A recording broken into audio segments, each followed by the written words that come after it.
ময়দানে তিনি যখন আস্তে করে উঠে দাঁড়ালেন, ওনার চাইতে অনেক লম্বা লম্বা মানুষ থাকার পরেও অবাক বিস্ময়ে সবাই তাকিয়ে দেখলো সবার উপর দিয়ে যে মানুষটির মাথা মুবারক দেখা যায় তিনি নবী মুহাম্মদুর রাসূলুল্লাহ সাল্লাল্লাহু আলাইহি ওয়াসাল্লাম।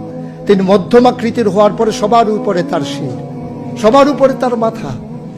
সবাই অবাক বিস্ময়ে তাকিয়ে দেখলেন তার চুলগুলো হালকা হালকা কোঁকড়ানো।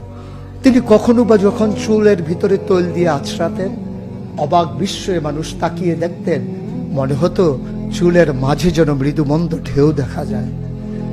তার কপালটা ছিল চওড়া শুভ্র, তার চোখের ভ্রুগুলো ছিল ধনুকের মতো বাঁকা, তার চোখগুলো ছিল টানা টানা ভাসা ভাসা, তার চোখের পাতাগুলো ছিল গোলাপের পাপড়ির মতো।